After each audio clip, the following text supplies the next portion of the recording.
Welcome into another edition of Tampa 2. Casey Phillips here with staff writer Brianna Dix. We are all ready to go for Creamsicle. We're coming off the bye week. We're rested. We're ready. And this is going to be such a fun matchup. I cannot wait to break it down. But because we did have bye week last week, we didn't do a Tampa 2. So we still have not broken down the Saints game. And I know that now that probably feels like it's been a little bit. But let me tell you, I don't think any Bucs fans out there are sad to be talking about beating the Saints again. Let's just be real. We still all want to talk about that. Right. So I figured let's start with some of the takeaways from that and just some of the bye week thoughts before we get into breaking down this Lions matchup. So for you, what were just some of the big takeaways from that Saints game, maybe starting on the offensive side of things?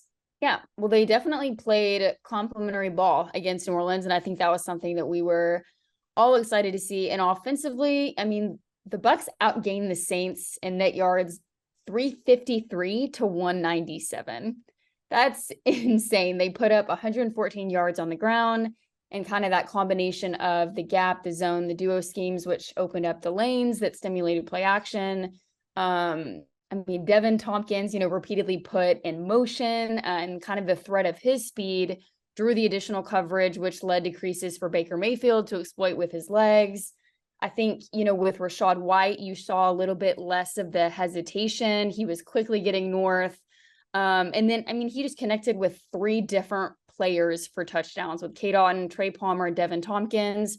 And I think that's something that you kind of saw sort of that balanced attack. And even this week, Dave Canales has talked about, waiting to kind of see that game where everything comes together. And I don't think we've fully seen what this offense is capable of in terms of running the football. I think that's something that we're still waiting to see, but I do think that game was a stepping stone in the right direction for this team. Yeah, which is perfect timing going into the bye week to be able to see some of the what worked, right, what didn't work. Yeah, I completely agree with that.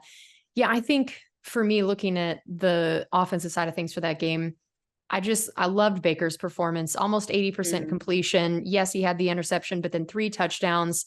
And then also his scramble ability, his creativity, his elusiveness, whatever you want to call it. He ended up with 31 rushing yards that were just at such important key moments, extending plays, extending drives, and even thinking about that touchdown to Devin Tompkins, just the ability of, continuing to keep moving, keep looking for options. I mean, it was over 7 seconds, which props to the offensive line for giving him that amount of time, but just his patience, his desire to keep extending things, keep looking downfield, even when he is kind of scrambling a little bit. I've just been really impressed with his way of doing that, where, of course, it was just such an unfair thing for him of everybody just talking about they were going to compare him to Tom Brady when he got here. And I think that's just such an unfair thing to do. But what I will say is this is something he brings that Brady didn't always bring. I mean, Brady at this point in his career was just not going to be known as the elusive movement scramble guy. And so this is a whole other element that it kind of brings to this offense, which I think is great. Also, I really love that the Bucs were 3 of 4 in the red zone. And going into that game, the Saints were the number 3 red zone defense. So that was a really big thing. I mean, that just was great to see. And then again, especially knowing that was without Mike Evans for most of the game, where you think of him as one of your biggest red zone threats. So that was a great thing. And then also just, again, being without Mike, to see all these guys that stepped up for him. Cade played every snap in the game, got a touchdown. Devin Tompkins, his touchdown. Palmer has now 2 touchdowns in his first 4 games. And, just to see those guys that, of course, we always like Mike Evans, Chris Godwin. Yep, that's your 1, that's your 2. They've earned that 100%. It is so reassuring to know that when, one of those guys goes down, that Baker still has so many options to look at. And even things like the Devin Tompkins touchdown, again, where the play is kind of broken down. It's not what you originally figured out, to have the kind of chemistry for those scramble drills, for the improvisation. And if you look at that film, Scott and I were talking about this the other day on Bucs Insider, Devin was not open yet when Baker threw the ball. That was a very anticipatory throw. And to have that kind of chemistry with your number, I don't know, 4, 5, 6 guy, whatever you'd rank Devin Tompkins at this point, when you are a new quarterback and a new offense, is amazing, because a lot of times that's what they say is maybe you get that chemistry and trust with your top guys, but have you had the time to get it with everybody? And I think that spoke very highly of the work that they all put in this offseason and to get that with each other. And of course, Chris Godwin is now second only to Mike in franchise history in 100+ yard games. That's crazy beautiful. to have the top two guys in franchise history in that on the field at the same time. So again, there's just so many ways that our offense can attack people. And I think that's great to see. So now what were some of the defensive takeaways that you had? Right. Well, I mean, they held the Saints to just 197 yards of offense, didn't allow a single touchdown. And I think one of the biggest things for this team was they put the clamps on Alvin Kamara. He had returned from 3-game suspension and he was held to just 84 yards from scrimmage. They stifled kind of that screen perimeter game with Kamara, with Rashid Shaheed, that the coaching staff had been really adamant about going into that game. And they really just, I think, rallied to the football. They held Chris Olave to just 1 catch for 4 yards. And I think that is going to be big this week, rallying to the ball, being disciplined against David Montgomery and Amon-Ra St. Brown. Yep. Yeah, I think that's great. Yeah, I had in there too about how holding them to 197 yards, it's the lowest total allowed by the Bucs in 63 all-time meetings between the two teams. That's a huge deal. And I felt like my biggest defensive takeaway was Antoine Winfield Jr. Oh, yes. He is my takeaway. I cannot get enough of reading his stat line from that game. 9 tackles, sack, forced fumble and recovery, couple tackles for loss, quarterback hit, pass breakup. Like, that is absurd. And then also now his 11 sacks are the most by a DB, at least after that game. The bye week has thrown off a lot of these stats for me now that we've played less games and people. But at that point, his 11 sacks are the most by a defensive back since he entered the league in 2020. And I just think that's incredible. Here is this guy that I don't know that any of us would have thought when we brought him in, like, oh, this is going to be our sack guy. It's just amazing. It speaks so much to Bowles' creativity with the defense, bringing a bunch of different looks. It just brings so much credit to Winfield for all the things he's able to do. I love seeing what he was able to do that game. And then also another takeaway was just like taking advantage of turnovers, right? And getting them at the best time. That we've really seen how much emphasis they've put on that. And I thought about the swing in the game from, you have Baker's interception, then Antoine's forced fumble and Palmer's touchdown, just boom, boom, boom, all right before half. And I think about if you, instead of where you think you're about to get a touchdown, and instead it's a turnover, and then maybe they're able to go score before half, like that's a demoralizing swing of points. Like that's kind of just the worst case scenario there. But Antoine's forced fumble and being able to immediately bounce right back. And I love that about Baker again, of like, we had the interception, but we're throwing the touchdown. And it was a tough throw. And I thought that spoke to his mental toughness a lot of like, we're not going to be cautious just because I threw an interception that last drive. We're still throwing it. We're doing whatever we need to do.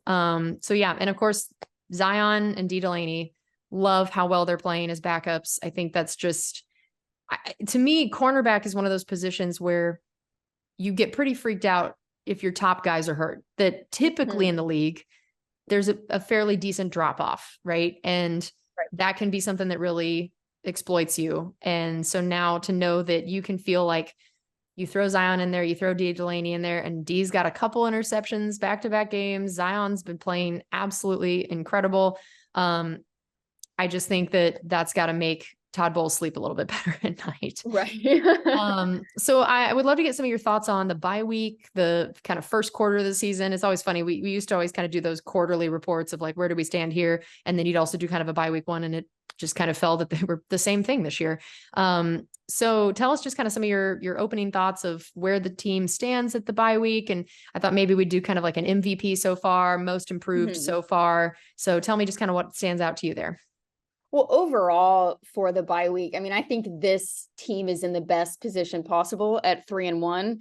And I love the fact that everyone really externally, the so-called pundits, that all of these people that projected this team would have, 2 or 3 total wins during the duration of the entire season. And they have already surpassed that number. Because I think going into this season, I mean, for me, that was just absolutely ludicrous when you looked at this roster. Just the amount of depth, the talent that this team has, a new offensive system being put in place to really maximize the talent and what these guys do best. The way with the running style of Rachaad White, with Baker Mayfield's ability, the mobility, all of these things with the bootlegs, the play action, all of these things working hand in hand, the athleticism of the offensive line with Tristan Wirfs. And I think you're starting to see all of these things come into place and come to fruition with kind of a little bit of like a gradual increase every single game. And even though it's not exactly where you would want it to be, there's definitely encouraging signs. And I think even though going into it, the bye week at 5 seemed crazy to everybody, and you kind of just rolled your eyes at, week 5 bye, they played 4 games. But at this point, I think it couldn't have come at a better time, just with the injuries that this team had going into it to a lot of your cornerstone players. We'll talk about it later, but hopefully getting, Kalijah Cansey back this week. And just kind of giving people time to rest, but also just evaluation of where we were and kind of where we want to go and rounding out what this team has done well as kind of an evaluation. And then MVP, you kind of led into it perfectly, but I have to go with Antoine Winfield Jr.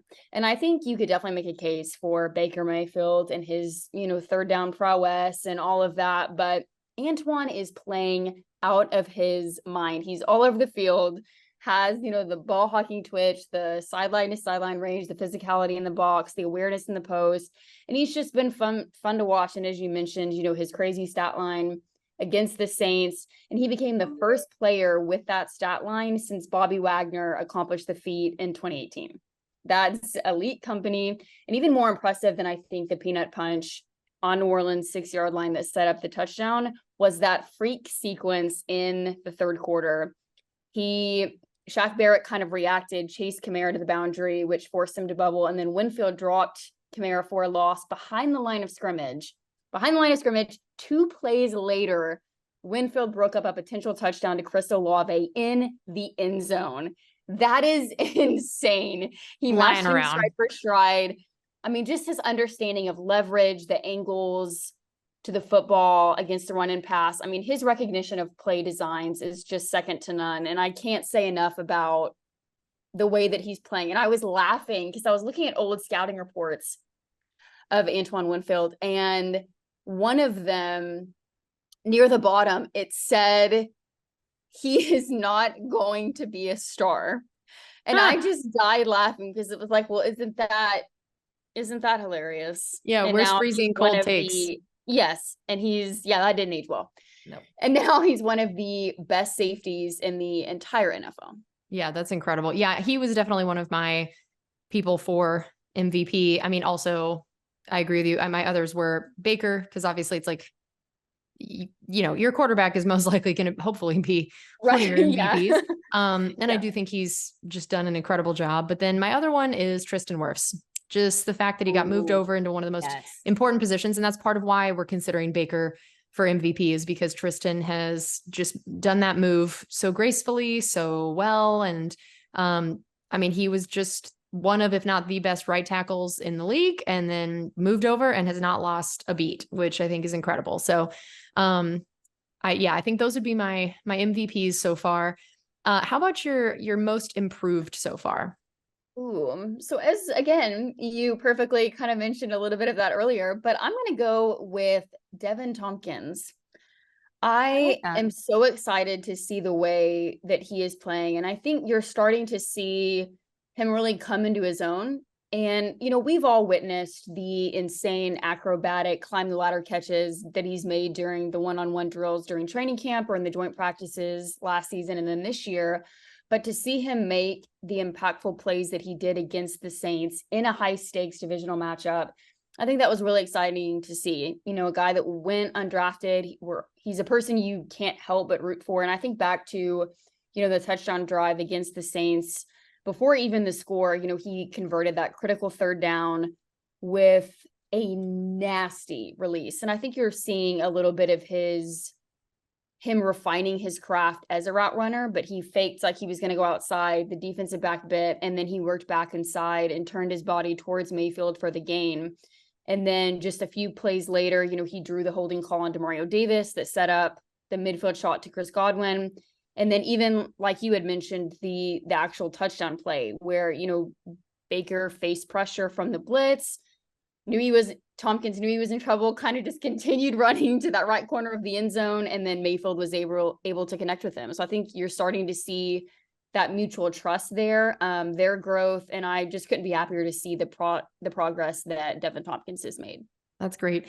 Yeah, mine so far is Zion McCollum. And it's so amazing because I feel like the cornerback coach Kevin Ross just like called his shot before the season, that he said Zion is going to be the most improved guy on this team. And I was like, well, of course he's going to say that. It's one of his own guys. It's in his position room, whatever. Man, he called that shot earlier on. Yeah. So his completion percentage over expected. So like, this is one of those stats that I feel like you kind of have to explain because I'm about to give a negative number and that sounds confusing. So completion percentage over expected. You want a negative number. If it's higher, that means that's not good, that it's this whole, the completion percentage is high, not good. So last year it was 12.2.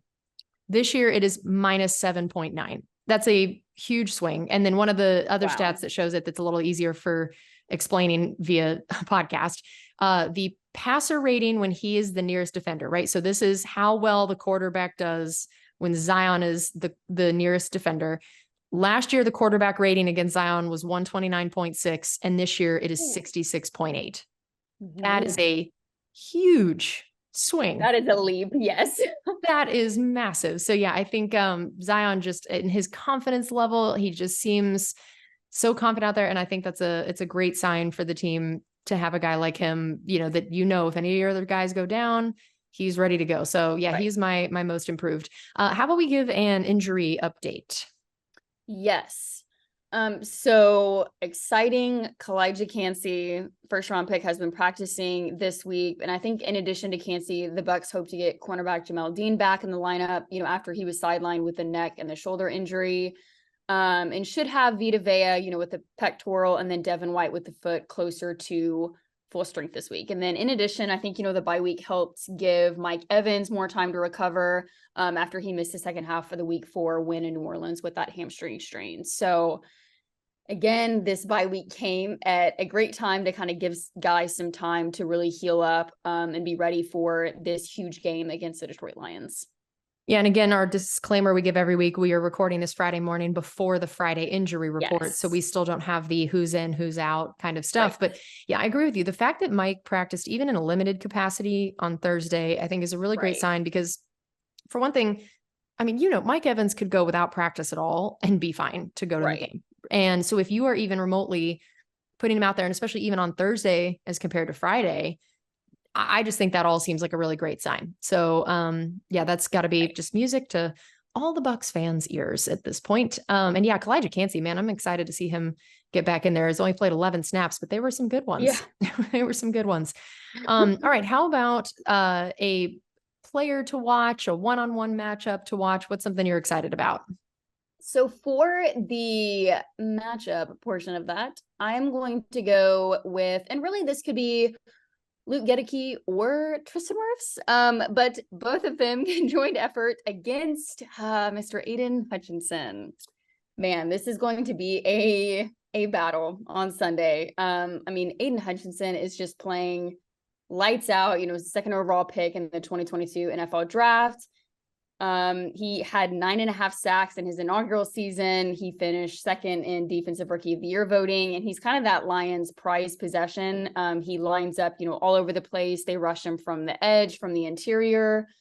He's broken up 4 passes, forced and recovered a fumble, and grabbed another interception this season, his 4th. I mean, just harasses the pocket, has myriad of rush moves in his toolbox, violent handwork, has that sudden inside counter move.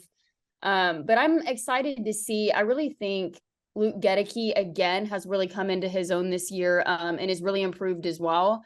Kind of going back to that natural position on the right that he played at Central Michigan. And he's done great over there when Tristan Wirfs switched to the blind side. So he's a guy that, plays with solid anticipation, is second level blocker, can anchor and pass pro, has that awareness and the competitive demeanor. So I'm excited to see how Gedeke stacks up and kind of steps up to the challenge against one of the league's best edge rushers. And then defensively for the matchup, I'm going to go with Levante David against Sam Laporta. Why do we have the same ones for both of them? Dang it. I feel like typically we at least have a few that are different. And I really thought I was being kind of like creative with that one. Oh, I'm sorry. Anyways, go ahead. I obviously agree with your choices. I think you're really smart. Thank you. But yeah, I mean, man, and again, tight ends typically do not, with the intricacies of the NFL level, because in college it's like, okay, they're primarily either this glorious big slot receiver or they're solely an inline blocker. And then you come to the NFL level and you have to do all of the above. In order to not give, the defense a towel when they come in, as to run of the pass. So, but Sam Laporta has recorded the most receptions by a tight end in his first 4 career games in NFL history, while also leading all rookies at the position in targets and receiving yards. And he's really just kind of ignited their offense. He's become that safety valve for Jared Goff. He can threaten, zone coverage, is able to change the tempo of his routes. And, Ben Johnson just builds an incredible game plan to get his playmakers in space. And, on Sunday, he's going to have to go up against one of the best off-ball linebackers in Levante David, who has, the elite read and react skills and the trigger that puts him in prime positioning. And he has the, the hip fluidity to limit tight ends and running backs in zone coverage, but also the skills to blanket and swarm tight ends and man coverage. So, I mean, an ascending rookie against a legendary veteran. I think this is going to be a really great matchup to watch. That's great. Yeah. I mean, I knew the Luke Gedeke versus Aiden Hutchinson thing, I kind of figured was going to be it, but I decided I was like, I'll still go with it, even if she does too, because it is the thing. It's the thing to watch. It is going to be the thing. It's the thing. So, he can wreck a game. And it's funny because I just feel like the conventional wisdom is when you know that the other team has the elite pass rusher, they have like the guy, you do tend to assume like, oh, they'll be going against your left tackle. Like that's just kind of always been the idea of this. But yeah, I looked it up and Aiden Hutchinson definitely does rush from Luke Gedeke's side a lot more often. Right. So yeah. I do think that'll be really interesting to watch. And of course, again, like if I'm another team, I'm not sending my best guy against Tristan the whole time because you're probably going to know that like you're going to get negated. Like Tristan has built that kind of reputation where I think of him like when people talked about like a cornerback, like Revis Island, you just don't throw that way. I think of Tristan Wirfs as building the kind of reputation where teams are now saying, we don't want to rush that way. Like it's just it's probably not going to work as well. Now, I'm sure that they would have thought at the beginning of the season that Luke Gedeke was a much better option than Tristan Wirfs in that area. But now, like, yeah, Luke has stepped up a lot. He's playing really great. He's only allowed 1 sack. I will say, he's had a few penalties so far. So I think that'll be a really interesting thing to watch is can he stay disciplined against a really elite pass rusher like Aiden Hutchinson that, Luke is dialed in, thinking about it. And his whole mission is keeping him from getting to Baker. But do you also end up therefore getting some penalties to try to keep that from happening? So can it be disciplined? Right. Can you keep him at bay for a little bit longer? I think Luke seems so much more confident. I talked to him earlier this week about it, and he was just talking about how it's night and day for him in terms of his preparation, his confidence, where he feels about himself. So I think at least it is good timing at this point in the season to have some games under his belt, has done a good job against some other great pass rushers. And then defensively, the Levante versus Sam Laporta, of course, again, when I had already picked this like yesterday morning, I think. So funny. And then Sam Laporta shows up on their Thursday injury report randomly after not being on it Wednesday. And so again, as of us recording this, we don't have the Friday one. Don't really know what that's going to mean. So I hope our pick here doesn't end up being irrelevant if he has had some freak thing happen. So, but yeah, I mean, again, who knows what the severity of that is at this point or not, but yeah, I mean, he's got 3 touchdowns. He's averaging 11.5 yards per catch. When you're averaging over a first down every time, not too shabby. And yeah, he's just such a red zone threat. And we saw how important the Bucs red zone D was versus the Saints, being able to hold them to 3 versus 7 or especially 0. But I mean, that is going to be a huge thing because this Lions offense, it can get rolling. They can put up some points. They can put up some yards. And I think if you're able to limit 7-3, that's going to be a really big deal. That kind of bend, don't break, even if you end up giving up some yards. So yeah, and I agree. I think I will take Levante in any matchup like that, even though this guy's been looking amazing. Like you said, rookie versus savvy vet. That's going to be fun to watch. How about a position group to watch? So I am going to go I guess you can take it offensively, like running back as a whole, but I'm going to go with Rachaad White. Offensively, I want to see how this run game is going to look against this stingy Lions run defense. They are the only group in the NFL that have not allowed a rusher to gain over 100 yards. But against the Saints, the Bucs only had 4 total runs of 10 plus yards through the first 3 games of the 2023 season, and they already had 3 through the first half in the clash against New Orleans. So I want to see kind of how they're able to rebound off of that game, the momentum swing into this one. And White, was quick post cut, hitting the accelerator, but can they achieve that balanced attack against this group? He's been patient in letting his blocks develop. He can stack cuts, easily transitions from, the reactive mode to the aggression and acceleration on runs. And I just want to see that explosive splash game from him. And I think this could potentially be a statement for not only Rachaad White, but for this team as a whole. And I think even Dave Canales was talking about it this week, that there's always kind of that one statement game, even like the Bucs had last season against the Seahawks in Germany, where everything just kind of clicked. And I hope that if they're able to achieve that this week, that could send a message to the entire NFL. And then defensively, I'm going to go with the line with the return of Kalijah Kancey. And I remember that brief showing that he had. We picked the same ones yet again. We picked for us. Yep. I love the consistency. Anyways, carry on. Yes. But the 11 snaps, and even though it was just, a little small sample size, but after his 11 snaps, Casey Rogers said that he was hard pressed to find any mistake that Kalijah Kancey made in that game. In his debut, out of the gate with a limited training camp after the calf injury, that is impressive and that is high praise. He has that explosion, the first step quickness that's second to none. The contact balance is just an absolute terror in the pocket, was dang near unblockable at Pittsburgh. So I'm excited to see kind of how he's able to free things up for the linebackers, burst downhill, get to the quarterback, but also just free up things by clogging up blockers, for teammates, whether it's the edges, whether it's linebackers, whether it's Winfield on a blitz. I'm excited to see what he's able to do in that highly anticipated return. Yeah, I think it's so funny. I try to always have a second option.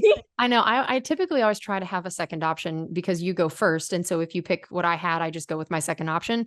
But this week with both player to watch and position group to watch, I was like, no, these are the things. This is what it is. And I'm just going with it. If she picks it, she picks it. Cause I just was like, and the fact that we picked all the same thing shows these are the thing. And our next category is going to be keys to the game. And I feel like we now have hit what all those are as well. But basically for Rachaad White and the rest of the running backs, whoever it is, if it's Vaughn, if it's Tucker, whoever else is kind of getting some carries in there. Yeah. Lions are allowing the 3rd lowest yards per carry in the league. And I just think that's going to be, it's going to be everything. Cause it's, for one thing, it's what the Bucs have been focusing on, right? It's what they know they want their identity to be, what they want to see improvement in. So what a test coming out of the bye week when you've just done all this self-scouting on it, looking at everything you're doing, making sure that, that run game was their huge focus. And to now have this as a test, I think is a great thing to have just immediately. And then, the defensive line, their offensive line, the Lions offensive line consistently has ranked in the top 5 and often number 2 in the league. In terms of most ranking systems when people do that. And their last game they had 3. So first of all, they were averaging 5.3 yards per carry in their run game. Last game, 3.2 of their 5.3 came before contact. So that is kudos to their offensive line, where 3.2 is not a bad average for a run, and it's coming before there's even any contact. Can your defensive line plug that up and really slow down their run game as well? If we want to throw in another position group to watch, I did throw in that for our corners, the Lions have the most 20+ yard passing plays in the league. So I think that, to limit some of those big chunk plays is going to be really big as well. I think we've talked about this, the keys to the game, limiting their rushing and then knowing that we need to get our rushing going. That just feels like at this point, that's going to be the keys to the game and what everyone's going to be looking out for. So why don't we go into our quote of the week? What stood out to you? What quote did you pick from all the things we heard people say this week? So I actually have two that I loved, and I hope you chose neither of them, but I guess we'll see. So the first one was a quote that just kind of really spoke to me, and I loved his honesty, but it was Dave Canales' quote on the Lions offense. And he said, honestly, just crossing over, there are some similarities with Detroit's offense. I really regard them highly and have kind of followed their progress over the last 3 years. Just the development of their offense, the run game, the play actions, the attitude. It's really a style where I would love to look like that eventually as we put things together and really get polished. This is a team that's in their third year, really looks polished. That helps too for our defense, looking at some of the things they might see similarly to our attack on offense. And just the fact that he was willing to say, hey, this is the team that I love to study and I would like for us to eventually get here. We're not here yet, but this is the goal of where we want ours to be clicking on, I thought was really great. And even for me, I mean, it might not be so much great for our defense, but I have had so much fun this week just watching Ben Johnson's offense. I mean, he's become one of the best sequential play callers in the NFL, and kind of resurrected their offense since he arrived in 2022 with kind of that iteration of the Sean McVay system. And he's installed a scheme, that utilizes those condensed tight bunch formations that generate space for the receivers. And it is kind of predicated on the diverse rushing attack that ours is, that isn't reliant on play action, but really accentuates it. And they're, the gap-based scheme, they use the heavy dose of the duo, the counters, the powers, the traps. But they also use outside and inside zone to really set up those explosive. And then they're geared just to attack matchups and voids. But the way that he schemes things to exploit matchups and to get his players in space is really impressive. And the condensed sets, the bunch formations, the receivers have a two-way go. They have several options. They can go outside, vertical or angular, which provides more room following the release. But then the defense in response has to have a player with outside leverage, inside over the top, or another defender underneath to combat that package. And it's so hard to cover, and they run it to perfection. They have so many weapons. David Montgomery, they have Sam Laporta, they have Amon-Ra St. Brown. So I just loved that quote in particular, just especially with the way that I kind of was looking at things this week and just how exciting it was watching Ben Johnson's offense. And then my second one is just a quote on Kalijah Cansey's return that just, I think, will kind of spark the excitement for fans by Levante David. But he said, it's wonderful when you have a guy like that who can move and occupy the offensive lineman, and it gives you a chance to react quicker and use your instincts more, especially when you're playing behind him and you know what he's going to do and make a quick move. It frees up stuff for you because he's disruptive, and it gives guys like me and Devin White a kind of flow over the top and kind of run through gaps and stuff like that. We've seen glimpses of it. Obviously, the first time against Minnesota, he had a couple of quarterback hits and stuff like that for those 11 snaps. It's definitely dope to have him back. I know he's excited to get back. That's hometown family, so I'm glad to have him back myself. They were kind of went to the same high school in Miami, that powerhouse at Northwestern. So I'm just excited to see him back this week. That's awesome. Yeah, those are great. I picked one from Antoine Winfield, and I'm kind of combining two of them that they were when he got asked about Baker Mayfield. And I thought that was interesting because typically we're only asking offensive guys about your quarterback. And I thought it was really cool to hear what Antoine said, that he was asked about Baker Mayfield's toughness, kind of what you and I were talking about earlier in the show about the way he's able to elude some sacks and scramble and make things happen. And we've seen him even throw a little trash talk out there afterward. And he was just asked about, Mayfield's toughness. And he said, it's just makes you want to go harder. You see him going out there, balling, making plays, fired up, and it just gets everybody jacked up. So that's what you need on the team like this. Having him up there has been huge for us, and he is playing well.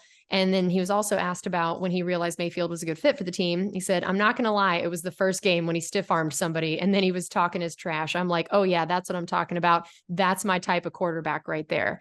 And I thought it was so cool to hear that Baker Mayfield's style is firing up even our defense, and all those little intangibles of what that can mean, separate from just his completion percentage, his yards, his whatever, those intangibles that don't show up on the stat sheet. I think that's pretty cool. And I loved hearing that from Antoine. All right. And then we'll close with this. I know we typically have some sort of human interest side off the field thing about one of the guys. And normally I handle that, but you had something you wanted to share about Coach Canales.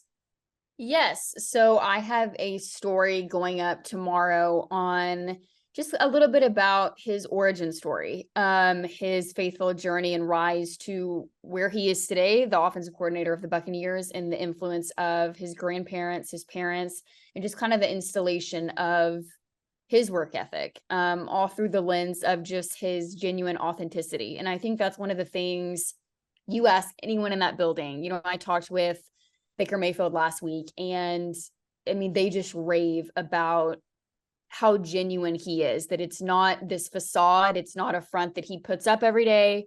He is the same person. He's always energetic. He's always positive. He has a smile on his face. He treats every day like a fresh set of downs. And I think that's incredible, but that's also building this culture for these players to really thrive, and to have that energy and that person in the room to not only look up to, but also want to play your heart out for. And he is very clearly that person. So I'm excited to share this one. And just, I know for me, it was a blessing, and also just taught me a lot through the process of what he's been through, what their family's been through, and just how exciting I think we all are for just this new chapter with him as the offensive coordinator. So yes. I love that. That's great. Very cool. All right. Well, that's going to do it for us on this edition of Tampa 2. Thank you all so much for joining us. We hope to see everyone rocking their creamsicle, either at the game, at home, around Tampa, wherever you are in the country, in the world. We want to see all the orange and white. We want to see everybody representing. It's going to be so fun. Stadium is going to be fully decked out. So we cannot wait to see what this throwback matchup looks like. And we'll talk to you guys next week.